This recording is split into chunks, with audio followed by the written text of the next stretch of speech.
população no Brasil, em números absolutos, o número de homicídios em São Paulo acaba tendo um peso grande na conta.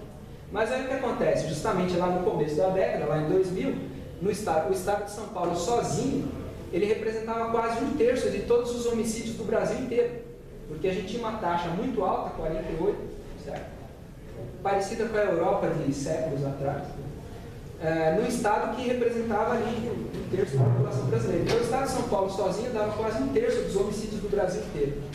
Quando chega no tempo recente, como a taxa de homicídios de São Paulo despencou e no resto do Brasil, na maior parte dos estados, aumentou bastante, hoje o estado de São Paulo representa aí um pouquinho mais de 1/10 dos homicídios no Brasil.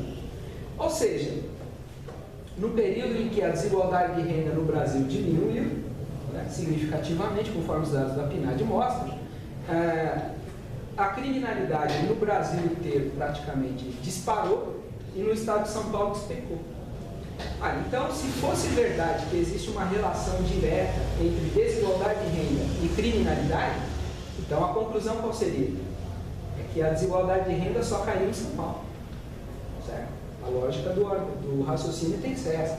Que se em São Paulo a queda da desigualdade, quer dizer, há uma queda bruta da criminalidade, no resto do Brasil dispara, então a conclusão é óbvia.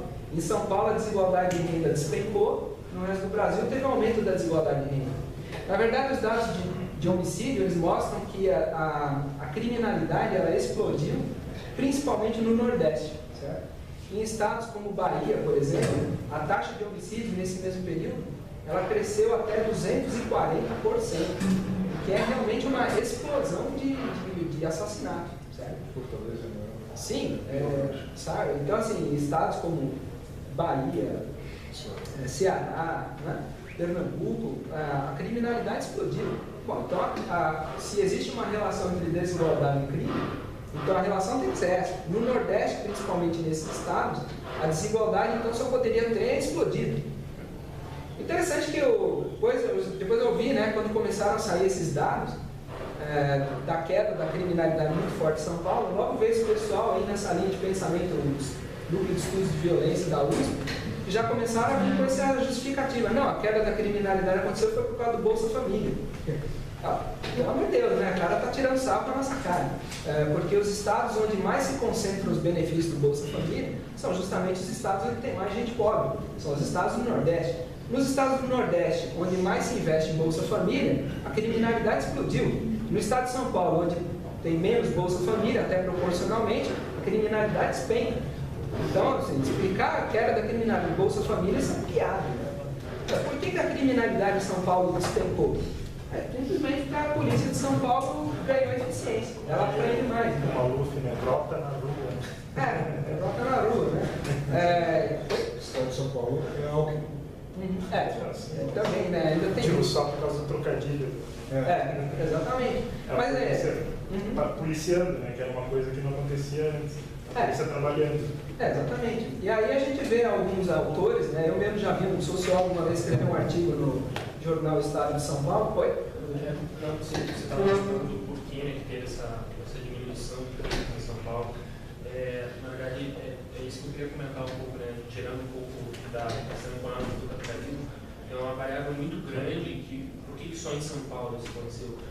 Que nesses 10 anos a Secretaria de Segurança Pública de São Paulo fez um estudo muito bom, assim, sensacional, uma questão de transformar a polícia de São Paulo, que era a polícia que mais realmente matava para manter os estados da sociedade, para transformar ela numa polícia cidadã, que eles chamam, né? Então, assim, deixou de você realmente colocar a rota na rua, né, que era realmente aquela unidade que era para o confronto direto, para se criar políticas sociais, assim. Isso teve um retorno muito bom na questão de segurança pública. E quem nos comentou do Nordeste e tal, até mesmo aqui no Paraná. O Paraná hoje acho que é um dos estados que é o terceiro que a polícia mais mata, assim, que não tem essa conscientização de fazer esse trabalho social. É um trabalho onde a polícia tem mais esse pensamento de realmente que você vai acabar com a criminalidade a partir do momento que você, né, matar para o criminoso. Então, no Nordeste acontece muito isso, você não tem essa infraestrutura, principalmente da parte da Secretaria de Segurança Pública, para ter essa atividade no tratamento da criminalidade dessa maneira. Então, assim, é aquela coisa, isso acaba, né, entrando na questão econômica até da condição onde o Estado tem para dar uma condição melhor para criar uma política de segurança. Mas, então, acaba sendo isso que você falou, assim, tipo, não é uma questão só social. Eu acho que seria muito tudo você tentar explicar a criminalidade só por uma questão financeira e de condição de capital dos estados. Assim, depende muito da administração que vem sendo feita nelas. E é mais por isso assim, que o estado de São Paulo conseguiu diminuir drasticamente esse número de homicídios. Assim. Mas a questão toda, na verdade, é essa, né? Que você pega uma questão extremamente complexa, que é a criminalidade, daí você vai lá e reduz ela, não, a culpa é do capitalismo. Não, a culpa não é do capitalismo. Tem uma questão gigantesca, uma proporção de variáveis que levam à criminalidade. Não é uma questão só. Como é que você combate a criminalidade? Você vai combater a criminalidade com uma série de medidas. Eu acho que o que o ministro colocou é o seguinte: quando você pega uma teoria simplista, né, que diz assim, não, a criminalidade sobe por causa da desigualdade social. Se a desigualdade social, desigualdade de renda diminuir, vai diminuir a criminalidade, você pega os dados e mostra que isso não acontece. Só um adendo. Na verdade, não se trata no nosso trabalho de dizer assim, transforme uma sociedade em capitalista que tudo vai ser resolvido e vai virar como que por encanto um paraíso. Não, não se trata disso. Se trata de criticar a generalização oposta, diametralmente oposta, de que todos os males são por causa do sistema econômico, que desconsidera a cultura, que desconsidera a administração, que o senhor está colocando, que desconsidera tradições locais, a cultura, como eu já disse, demografia também. Porque se fosse assim, a Rússia deveria estar um mar de rosas. E a Rússia é um estado realmente em situação crítica em termos de violência em vários aspectos, não só por causa do Vladimir Putin, etc. Mas pega, por exemplo, países como Suécia, Noruega, que talvez não sejam países com um sistema capitalista com PIBs ou PIB per capita, PIB total tão grande quanto os Estados Unidos. No entanto, tem taxas de homicídio muito mais baixas, né? E os Estados Unidos está caindo também. As notícias que a gente tem são de que está cada vez pior, é o contrário. Então, na verdade, se trata de criticar uma generalização. E a gente não quer criticar essa generalização colocando outra. Entendeu? É basicamente isso. E uma coisa também que eu gostaria de dizer, é verdade, lá no estado de São Paulo, esse combate a essa visão de que polícia boa é polícia que mata bandido, ela começou já em 1983, quando começa o governo Franco Montoro. O Montoro ele era do PMDB, ele era da oposição, e quando ele entra justamente no governo do estado de São Paulo, ali ele já começa a combater esse negócio, que de fato a polícia de São Paulo era a polícia que mais matava no Brasil. Mas é preciso também notar o seguinte, quer dizer, por um lado existe ali um trabalho em São Paulo que não está completo, porque até recentemente a gente viu na televisão, ainda tem execução sim no Brasil, infelizmente isso ainda acontece. O cara rendeu o bandido, depois de render o bandido mata, depois fala, né, inventa desculpas farpadas. Mas lá já desde cedo começou mesmo, já desde os anos 80, um combate a essa visão de que polícia boa é polícia que mata bandido. Mas, entretanto, é também preciso ver que eles aumentaram a eficiência da polícia. Tanto é assim que, embora o estado de São Paulo ele tenha cerca de 1/3 da população brasileira, hoje o estado de São Paulo tem cerca de metade da população carcerária brasileira. Então, assim, a criminalidade de São Paulo ela cai com muita força porque a polícia também está prendendo mais bandido. Né? É isso. E vale notar isso, não foi preciso haver nenhuma mudança de lei. Né? As leis no estado de São Paulo não tem uma legislação diferente. Então, é a mesma legislação. Quer dizer, é a mesma lei que vale para qualquer estado. Simplesmente a polícia é mais eficiente, ela prende mais bandidos. E isso daí teve um papel importante em fazer cair a criminalidade. Claro, a criminalidade não se combate só com medida punitiva. As medidas punitivas elas são um incentivo negativo ao crime. Mas existem também os incentivos positivos. O incentivo positivo vem com o crescimento econômico, vem com a melhora das condições de vida. Claro que aí, quanto mais oportunidade o cara tem de melhorar de vida trabalhando honestamente, menor é o incentivo ao crime. E justamente é nesse sentido que eu falo, o capitalismo, ele, se for para estabelecer alguma relação entre capitalismo e crime, a relação é inversa. O crescimento econômico, o aumento da produtividade do trabalho engendrados pela economia de mercado, ela vai levando a uma melhora das condições de vida, vai eliminando a pobreza absoluta. Isso funciona como incentivo positivo para que as pessoas não entrem para o crime.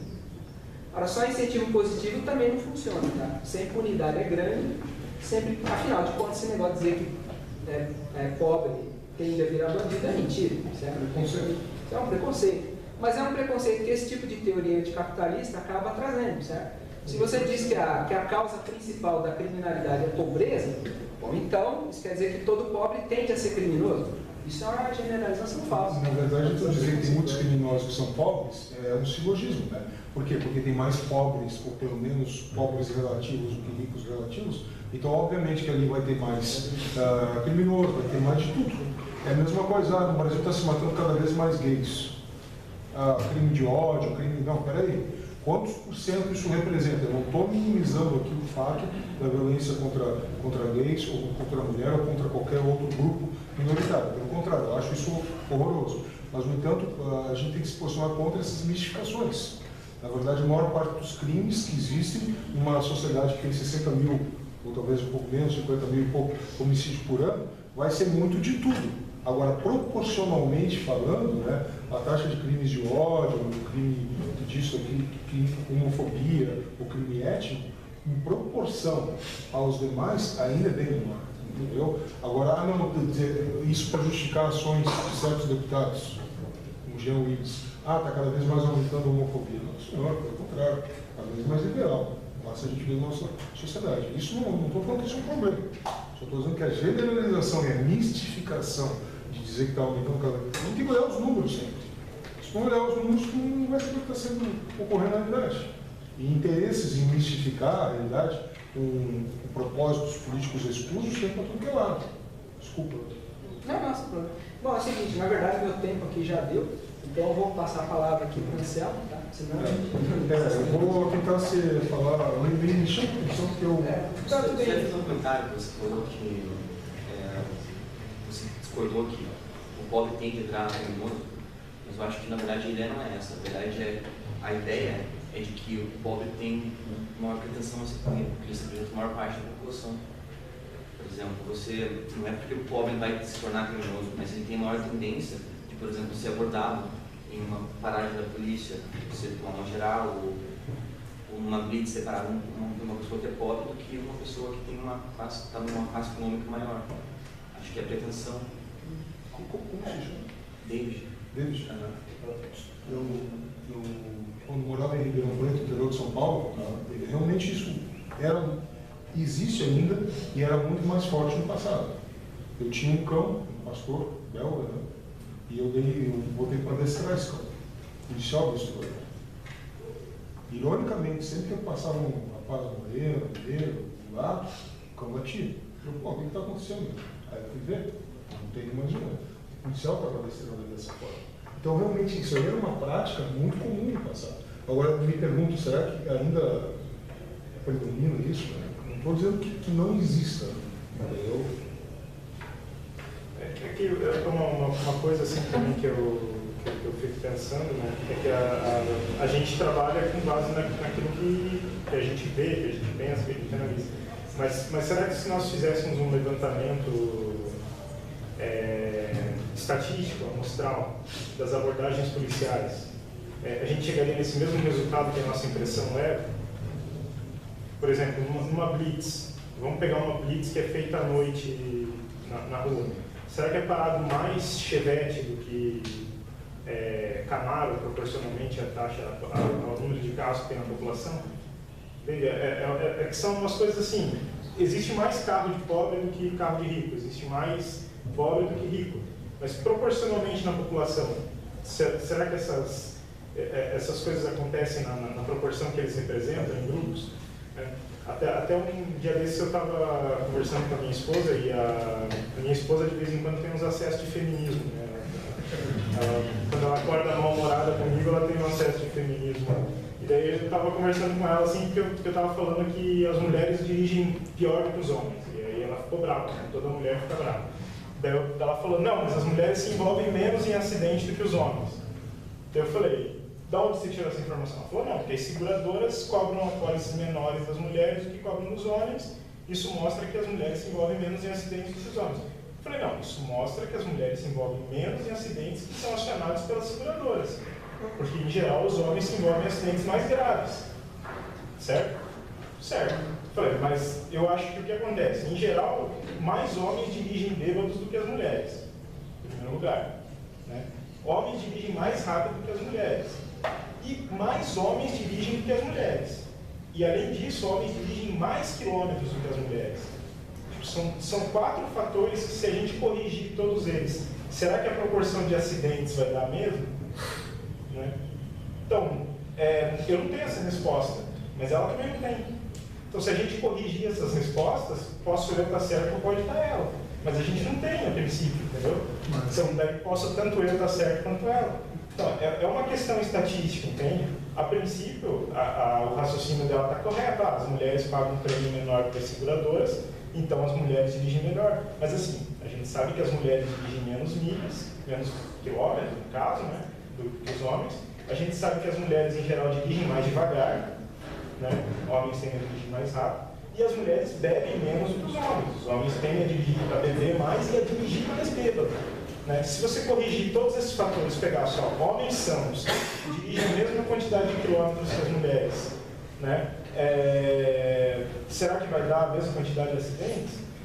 Não sei. Vamos corrigir os dados e ver as estatísticas. Então, pegar as abordagens policiais de pobres e pegar as abordagens policiais de ricos, talvez é a mesma coisa. Hoje de manhã, até quando a gente estava vindo para cá, foi muito interessante que tinha uma fiscalização, uma blitz, e tinha uma montoeira de carro parado, mas era assim, só Audi, BMW, Mercedes. Eu estava vindo com o meu Volkswagen Up lá, pequenininho, né?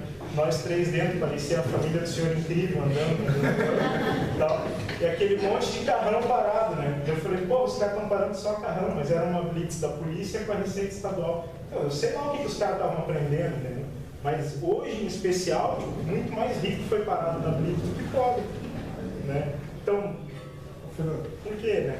Agora, os dados que tu te baseou para dizer que as mulheres dirigem pior que os homens estão um pouco imaginativos. Não, mas deixa eu deixa pra lá. Eu estava argumentando contra a minha mulher, quem ganha de alguma forma. Não, eu sempre perco, né? Mas... Da última palavra, sim, senhora. Sim, senhora, senhora mesmo. Bom, pessoal, meu nome é Anselmo Reis, né? Eu sou de Porto Alegre. Na realidade, eu nasci em Canoas, do ladinho, mas me criei em Porto Alegre. E morei 17 anos em São Paulo, aprendi muita coisa lá. Foi lá que eu fiz essa transição de pensamento, porque se eu continuasse com os meus pares, os meus colegas em Porto Alegre, no mesmo caminho que eles tomaram, provavelmente hoje eu estaria afiliado ao PT e fazendo as mesmas coisas que eles fazem e tal, defendendo as mesmas políticas. Mas a questão é até aqui em Curitiba, no Santa Cândida, ali, né? Mas daí, há uns 10 anos, eu resolvi morar em Florianópolis. A cidade, o sítio urbano dela, como vocês devem imaginar, a área em que ela se localiza é muito bonita e tal, mas a cidade, eu vou dizer uma coisa aqui que muita gente não imagina, eu não gosto da cidade, tá? E isso tem razões a ver muito com direito. Tá? Eu peço a vocês que me corrijam, por favor, porque nós não somos operadores do direito, então a gente pode cometer uma gafe, aqui ou ali. Então, se vocês chamarem a atenção da gente, não estarão sendo deselegantes de modo nenhum, vão estar nos ajudando para contribuir para esse momento. Então, agradeço se vocês me chamarem a atenção por algum erro que eu vier a cometer. Mas o que aconteceu? Lá em Florianópolis é muito interessante. É uma cidade média, mas é uma cidade com uma área enorme, por causa do município, a ilha, mais um pedacinho continental. O núcleo, né, o core dela, o centro mesmo, é uma área de cidade pequena. Depois tu tem bairros que são espalhados pelas praias, numa extensão de norte a sul que chega a 60 quilômetros. O que acontece? Entremeando essas cidades com o centro, tu tem vários morros. É uma cidade, é um município que tem cerca de 43%, salvo engano, de área de preservação permanente, APP, que em tese não se mexe, não se toca. Isso que eu não estou considerando os 20% dentro das áreas normais, dos condomínios, né? Os 20% de área de preservação que deve ter dentro dos condomínios, isso que eu não estou considerando as áreas de preservação limitada e tal. Então, Florianópolis é um município que tem muito verde. Então, isso é bom, por que é ruim? Não, isso não é ruim, isso não é um problema. O problema é o seguinte, né, que até pouco tempo atrás, historicamente falando, as capitais, as ilhas, de modo geral, no Brasil, todas eram bens da União, e com muitas terras de marinha. E só a partir de 2003, a partir